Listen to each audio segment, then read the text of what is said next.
Right, Over the Ditch is back for another week, and very, very happy to be catching up with Harness Racing New Zealand CEO Brad Steele. Brad, welcome back. Kia ora, Paul. Great to be with you again. You're just telling me off air that the weather's turned nicely. I got the short sleeves out, and down here in central Victoria, you know how cold we could be, but you've got the heavy jacket back on, mate. Yeah, I did, Paul. Well, last week we actually had a heat wave here in Christchurch that actually got up to 17 degrees, and just in the last few days, it's dropped back down to single digits. So I've gone for the heavy artillery again. We're going to touch on a few things across here because a new appointment plus a few exciting things that are happening in New Zealand. But how long have you been there? 2 months, a bit over 2 months, and how are you enjoying it?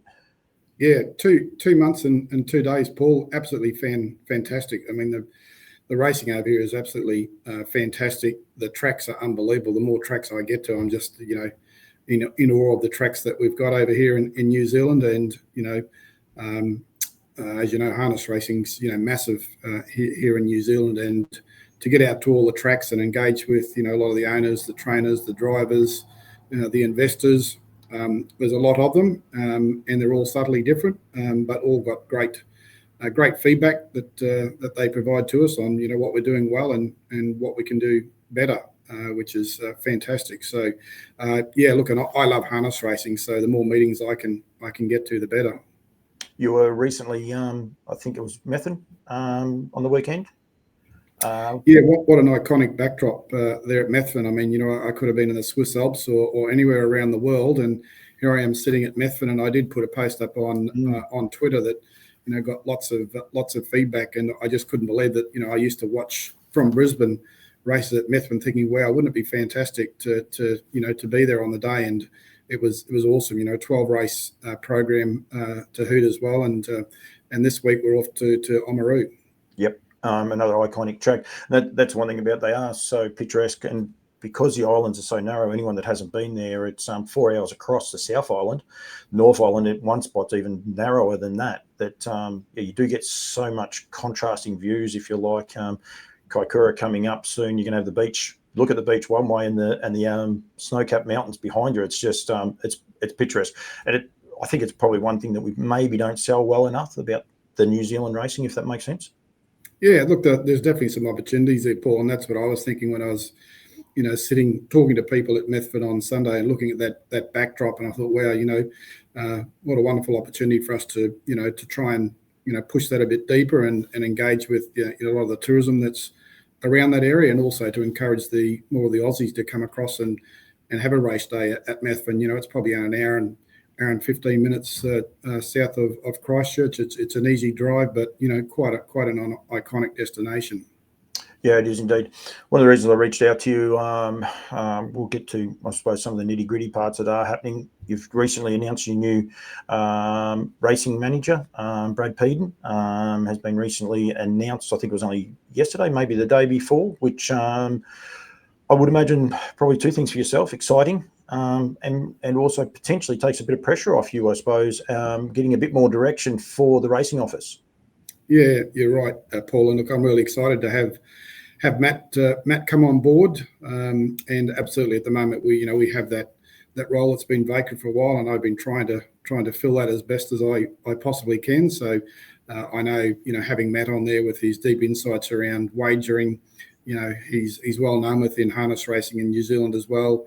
He's also an owner, and previously worked at Harness Racing New South Wales many years ago. So I can't wait to have him on board. I think Matt's starting very early in October, and we've got some really good work for Matt to do for us. And he's just the right person that the industry was looking for to fill that role.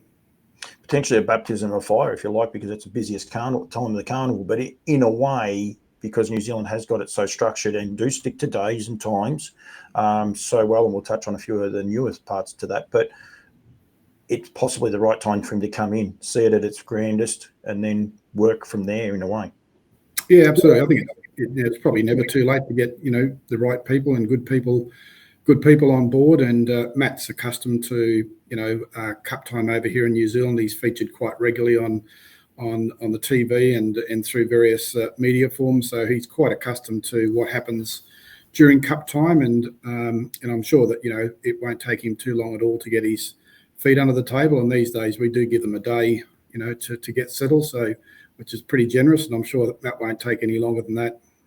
I'm trying to think. Did you get? Oh, you got a week. Yeah, that was when you announced the announcements. I was going to say. I was thinking that was the same day you started, but it wasn't. It was a week. You'd been there 4 days. So yeah, you give him a couple of days to hit the ground running.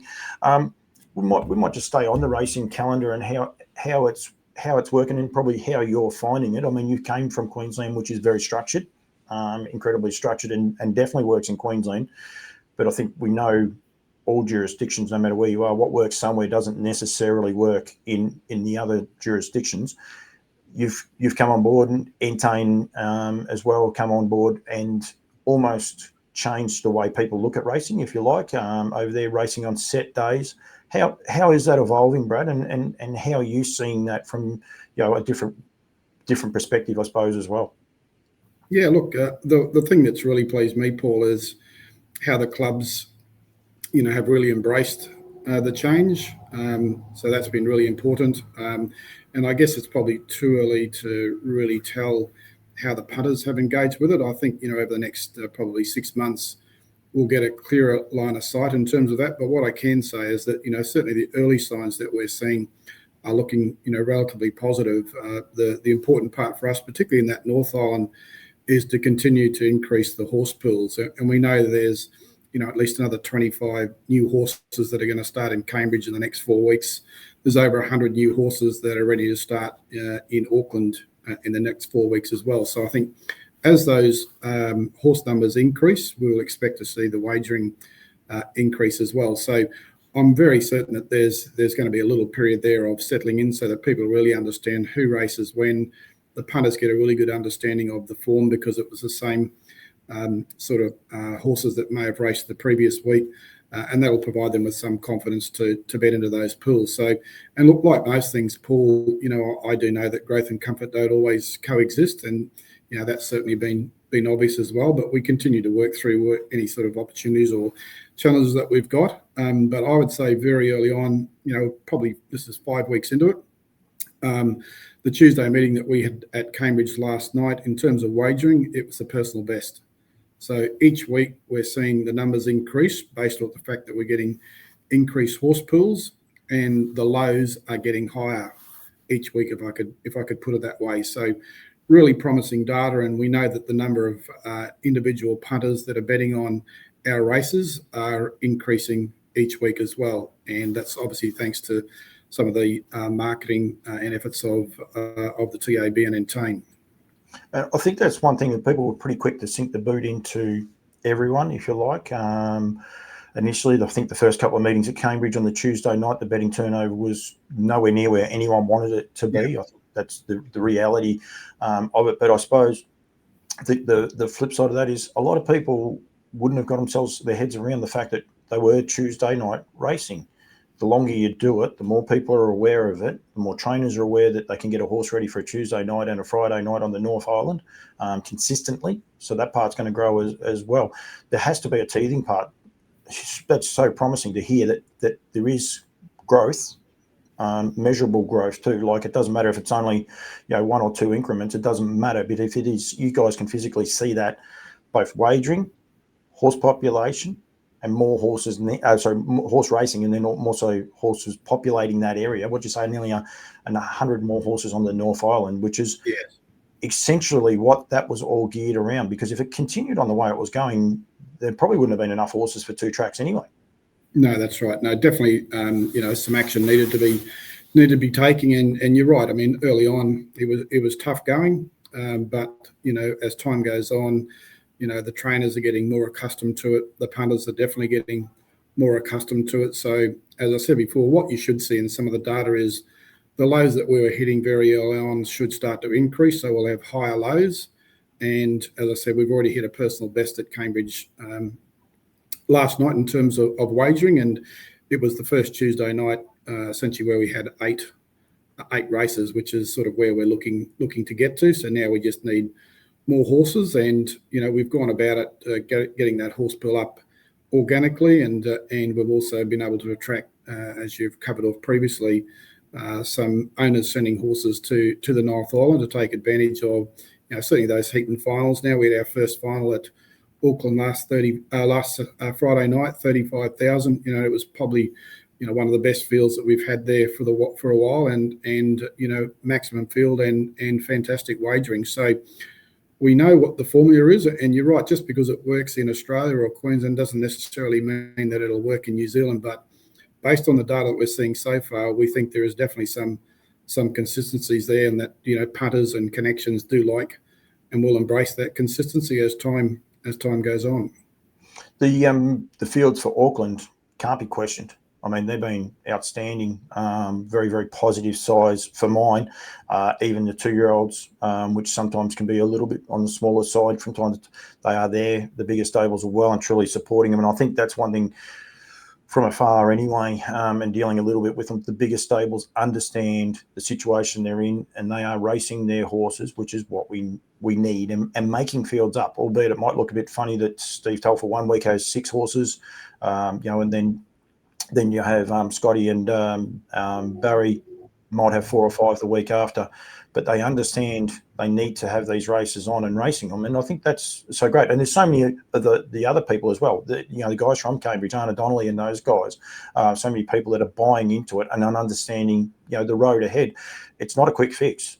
No one can say it's a quick fix. So no, you're right, Paul. And in the last few weeks we've seen the Telfers compete there at Cambridge. We've had Tony Hurley, he popped down and compete at Cambridge. So the trainers are starting to work out, where best to place their horse to get the best return for the owners. And if they're not competitive in Auckland, well, we've got, the opportunities down at Cambridge. So definitely we can see that is starting to be worked out. And I'm pretty sure when I had a quick look this morning, the race numbers for Auckland for this Friday night is the most that we've had this year. So hence my point before, that we can see that there are more horses that are working up to start in Auckland. There's more horses also working up to start in Cambridge. So within the next 4 weeks, we should really see those race numbers, increase. The horse pools will continue to increase, and that's exactly what we're looking for, particularly as we lead into probably a bumper season for New Zealand. And we've also got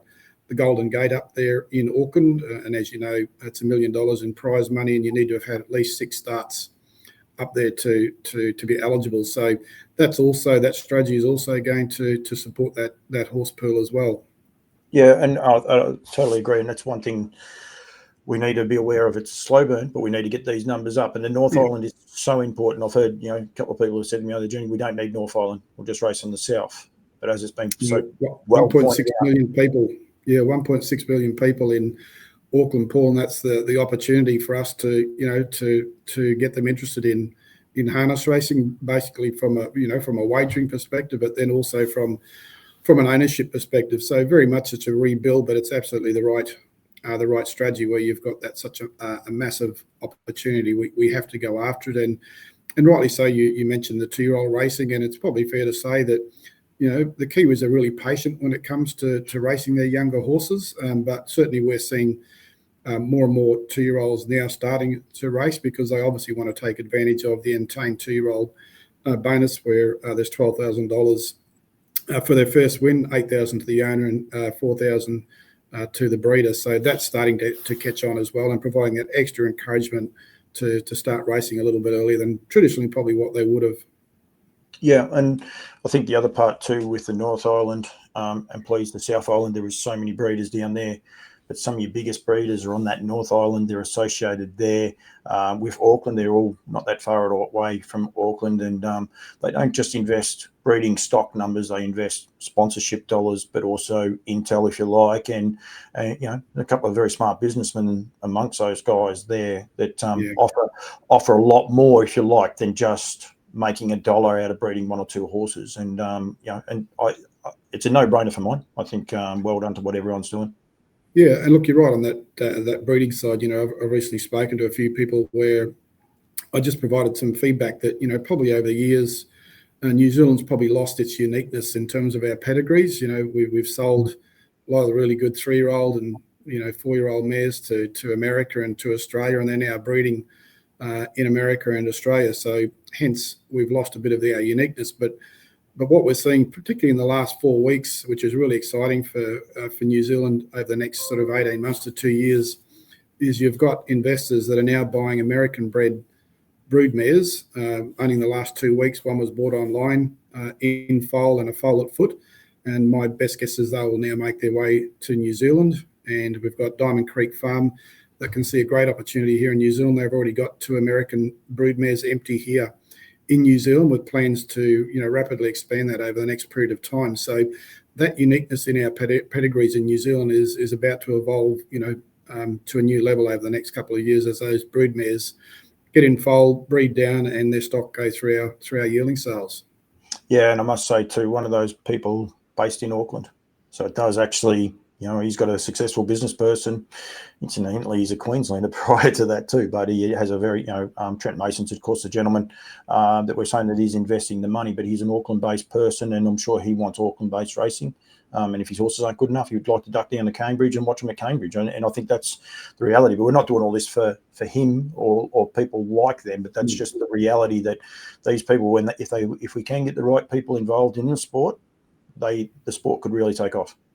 Yeah, you're right, Paul. Look, we do try and be everything to everybody, and I guess that's never going to work to the satisfaction of everybody. But certainly we can see that there's people that are starting to realise the opportunities that are starting to unfold in harness racing in New Zealand, and off the back of the recent funding announcements, $10 million increase per annum for the next 3 years. So people are starting to work out what's the role that they can play, where can they invest to get better or different returns, and obviously what we'd like to see more is of that sort of middle to bottom start to step back into the breeding industry as well, and probably over the next few months there might be some things that will be announced that might be able to help our breeders a little bit more as well. Well, I do know, I can give a tease anyway.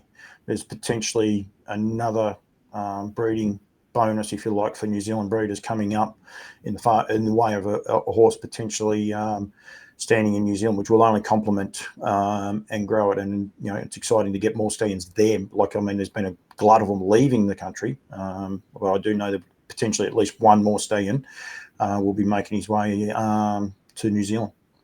Yeah. And look, I've been speaking to a number of investors here in New Zealand, and I think you're right. There's definitely an appetite out there to get more stallions into New Zealand, but I wouldn't be surprised if some of the breeding models here in New Zealand don't start to evolve, and potentially you may see the Americans just send their stallions directly down to New Zealand, which will certainly help some of the service fees that are being charged. So I think there's a number of people looking at what are the opportunities in New Zealand, and obviously we've got iconic breeders here in New Zealand that continue to see the great opportunity and why they want to invest in New Zealand, and particularly, as again I say, with the funding that's been put in place, and certainly at Harness Racing New Zealand, we're not resting on our laurels. Like, we know we've made that announcement, that investment for the next 3 years, but that search for extra funding should never stop, and we've already got some work underway at Harness Racing New Zealand to find out, well, where's the next pot of money that's going to come from that we can reinvest back into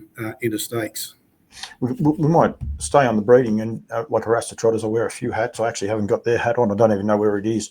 But I do know they're investing their frozen semen. It's something that they haven't done. Pat's got renewed vigour.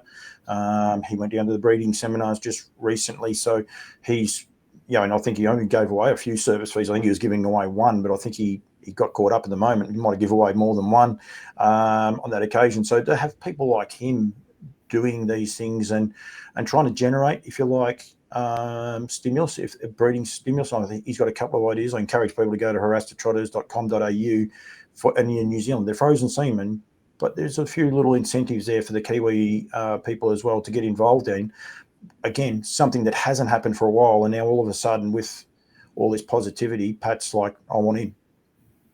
Yeah, look, he is, and Pat's a lateral thinker, and he could see that one of the pain points around breeding is the cost, and so he's thought about, how could he ease the cost for the breeders, and he's provided an incentive there, which is an innovative approach to take, and obviously Pat has saw some opportunities to invest in the North Island as well, and he sent his first of his five trotters to the North Island, and we're really appreciative of the support that Pat gives us, and maybe down the track we might encouraged Pat to sell a few yearlings through our yearling sales as well. Well, that's one of the hats I do have on, so there's no hassles there. Yeah, as I said, he's got some great incentives. He's sent some horses down. He's also sending some down. Well, hopefully, anyway, he's nominated for the Dominion Handicap. So I think there's a lot of ticks.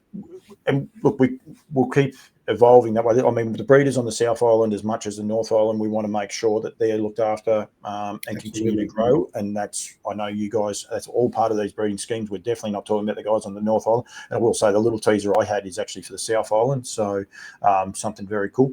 But breeding numbers, we want people to breed. The best way to breed is actually have incentivized racing, if you like, and racing of a high standard. The Dominion Handicap moving to $400,000.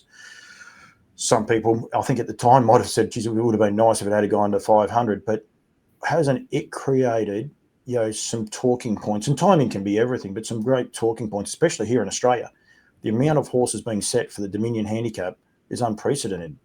Yeah, it really is, Paul, and it probably started with a view that we looked at all our iconic meetings and thought, well, how can we make our great meetings even greater? And that's where we come up with the opportunity to work with the Met and the board there to maybe shift the Dominion to Cup Day, which is our biggest race day. So we've got our best trotters, our best pacers, all racing on the one day. And to be honest, that was incredibly well received by the industry. The club did a great job in engaging with all the stakeholders just to make sure that it was the right thing to do. And most of the feedback that the club and Harness Racing New Zealand got was, we should have done it sooner. So we've sort of locked that in. It's really captured the attention, certainly of the Aussies, which is fantastic. And I have a funny feeling that maybe the Aussies probably feel the Kiwis are a bit vulnerable in the trotting and pacing ranks at the moment. And that's probably got, quite a few nominations coming over as well. But what I find really fascinating about it is Greg Sugars and Jess Tubbs have obviously seen the opportunity to come over here, but to come early. So, they've got 3 horses that they've nominated that they're actually going to participate in Kaikoura before Cup Week starts, which is another way that I can see that carnival starting to evolve, that it really starts at Kaikoura, not at Addington on Cup Day on the Tuesday. Yeah, and like I spoke with Mark Smith, I changed my hat too because Addington have done an outstanding job. But I spoke to John Denton and Mark Smith. But the excitement level, a lot of people aren't aware. Kaikoura, pretty much the guys were associated, or the Smiths well and truly, with Lyell Creek, and to have a horse that gets talked about in that same, there's a little bit of symmetry in there. There was a tease that potentially Lyell Creek might be on track at the same day, which would be, promoters' dream. I would imagine we could do so many things with that going forward. But Addington, actually back to that though, one person I think who's not that happy with the prize money increase, although he's not upset with it, is poor old Chris Finozio, because he actually declared after the Grins that was it. That was it. He was going to the paddock to get ready for the Dominion Handicap. He saw that as a time-honoured race that he wanted to be a part of, and with the increased stake money, he sort of says, "Oh, this is good." And then you've got all these other horses coming across, which can have a negative approach. I think the one unique part with Just Believe, I did see Queen Alida. They're trying to avoid him, but most people aren't trying to avoid him. I think they're relishing and enjoying racing with this horse. I think it's quite unique. It's something I haven't seen for a long time, where people are happy to race him. Yeah, absolutely. I mean, he's obviously an iconic trotter. He's certainly, many would say, is the best trotter in Australasia, and I think sometimes people like to be surrounded with the best. And when your Dominion's worth 400,000 to run second and third, the prize money's not too bad, which would easily more than cover the cost to come across from Australia. And I think not only that, I think people, trainers and drivers, like to be there on the big days to take it all in as well. So it's a bit like going to a grand final at the G in Melbourne, Paul. Everyone wants to be there on grand final day, and I think that's not too different to the IRT New Zealand Cup Day. Yep, and must mention those sponsors as well with IRT, because they contribute so much to it. The Friday show day, I spoke to the boys the other day about the slots. Being able to get involved with those slots. Huge the other day, the announcement with all slots being filled. And the one thing, you and I did a text exchange. I said, Entain, I think they've only got one in the Pacers and not one in the Trotters. Your response to me floored me a little bit. There was no spots. Most of these slot races that have been done, the people that are the major sponsors or the major supporters behind a lot of these ventures tend to take a slot in everything. But the influx and the amount of people wanting to get involved with it, that's awesome for New Zealand harness racing.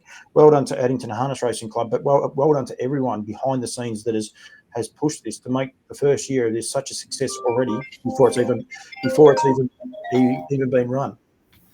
Exactly right, Paul. And I think traditionally slots usually get sold over around a minimum of a month, sometimes up to 2 months. In this case here, they were sold out in just over 2 weeks, which was just incredible. And credit to certainly the Met Club for all the work that they did there, and for also the slot holders wanting to jump in so quickly. And I think what I was really pleased about is that we've got slot owners from the North Island at, say, Auckland. We've got slot holders from around the Cambridge area. You've got slot holders from down the South Island, but we've also got 25% of the slot owners are Australian based, and as far away as Western Australia. So it just shows you that the reach of these two slots has been fantastic, and the fact that they sold out in just over 2 weeks gives us great hope for next year as well. And one of the great selling points with the slot races that the Kiwis introduced is that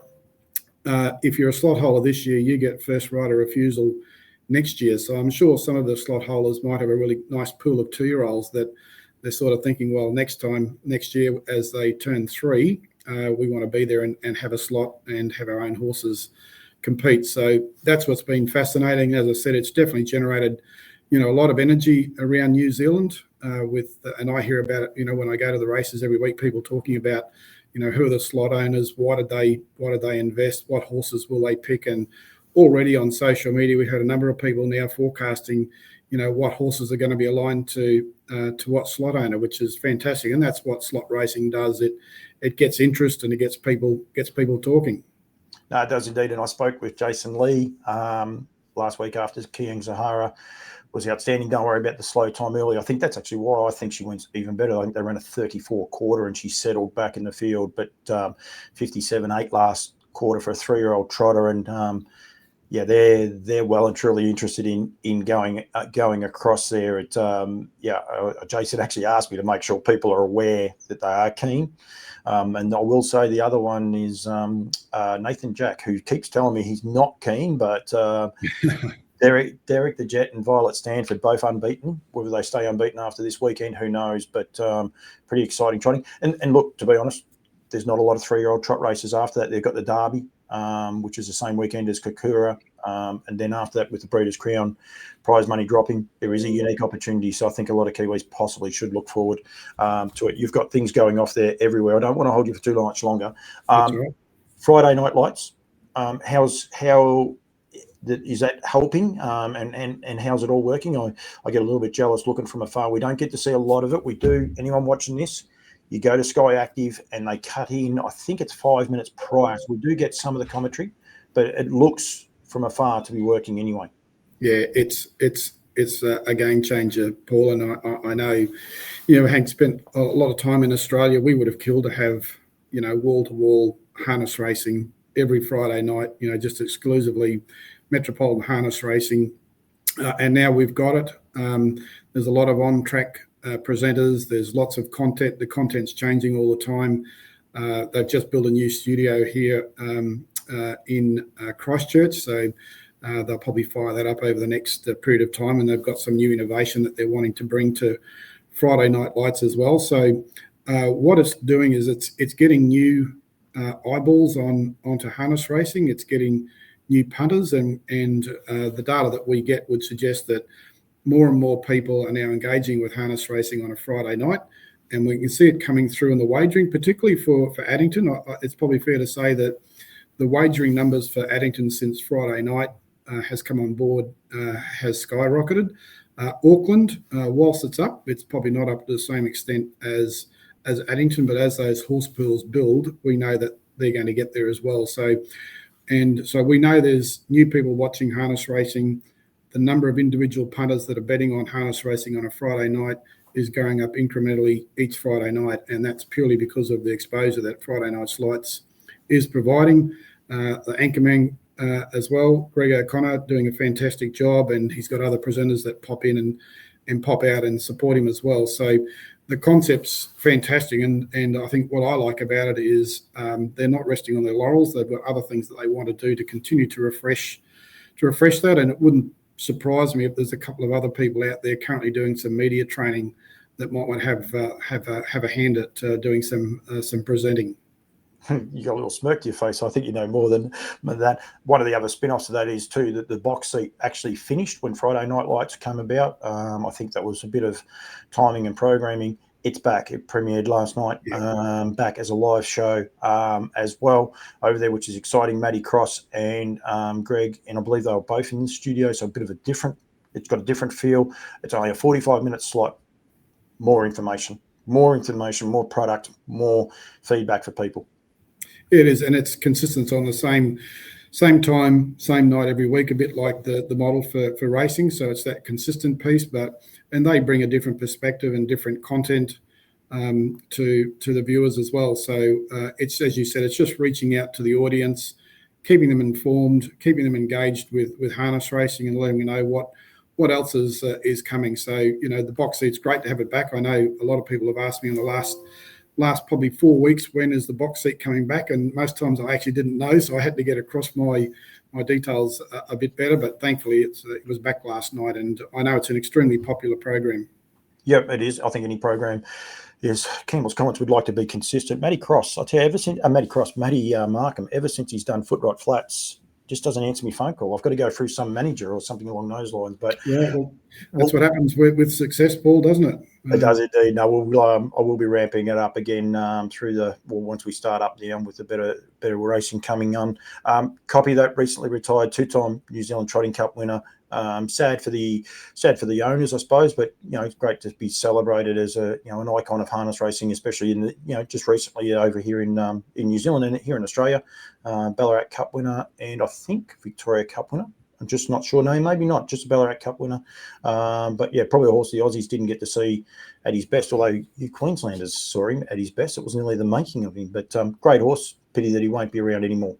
Yeah, look, he was a great horse, Paul, and certainly a crowd favourite here in New Zealand. And be it good or otherwise, he was racing around the same time as Self Assured. So what may have been if Self Assured hadn't been racing at the same time, but obviously he's had some knee issues there for quite some time, and he's got the master trainer there, Ray Green. It's made the best decision for the horse. They did try and have one more crack at it, but this week they decided to retire him, and I'm very hopeful that a stud will pick him up. He's an American Ideal stallion, so hopefully that there is a local stud either here in New Zealand or Australia will pick up Copy That, because I think he's definitely got some great commercial opportunities there to breed on and make sure that legacy continues.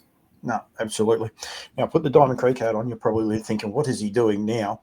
One thing I want to give the guys in the head office there, Courtney, Emily, and the rest of them, to big congratulations. Blue September, up and going. Now, this does not include Cambridge last night. This is just the tiles from last week. But I think hats off to so many people doing this, Brad. $20,000 already raised, 18 wins for the sponsored drivers.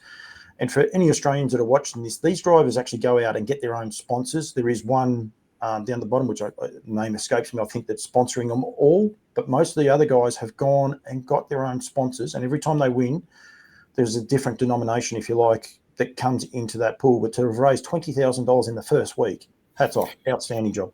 It's fantastic, Paul, and it's kudos to all the drivers that have got behind it and all their sponsors and the supporters. And when I had a look at the results for last year, I think they raised about $40,000 over September. And when you think about, we're just through the first week and we've got the $20,000 already, I think we're about to set a personal best. But I probably want to call out one particular driver there, Sam Thornley. Now, whilst he mightn't figure in the top 3 drivers there in terms of the number of wins so far, he actually attracted a single donation of $4,500.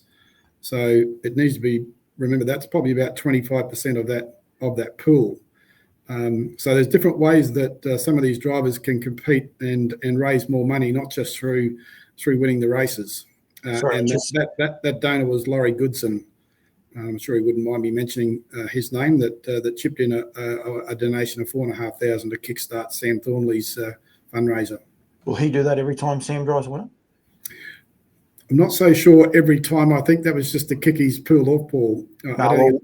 Well done. I think that is outstanding, and I'm glad you brought that to my attention, because I didn't know that, and I think that I think it's outstanding, because we had the guys jump out of the plane. Robbie Close, Blair Orange, and Johnny Cox all jumped out of the plane prior to September to raise awareness as high as anyone can jump in the Southern Hemisphere. So 18,000 feet, I think, Paul. Yeah, I saw. The first one I saw Blair on the oxygen, and I was thinking, oh, those bloody coffin nails that he sucks. So I might have been playing havoc with him, but they all had to be on it because it was so high, because the air was so thin. Yeah, I think they told me don't open your mouth when you jump out the plane at that height, or try and talk. And I was talking to one of the drivers at Addington on Friday night, and they actually threw out the challenge that I think they fell at a rate of 200 odd kilometres an hour, and one of the drivers suggested that maybe that's something I should contemplate next year. I reckon I'd soon break that 200 kilometres an hour if I jumped outside the plane. It's probably 300 plus, so the ground would come up much quicker, but it's not going to happen. I just want to know, did the driver say you should have a parachute on you as well, or did he just want you to jump out of the plane? Yeah, I haven't upset the driver so far, so I think that was okay. But yeah, no chance of me jumping out of a plane, Paul, sadly. No, definitely. I think you and Matty Markham have got a lot in common, mate. There is no problems there.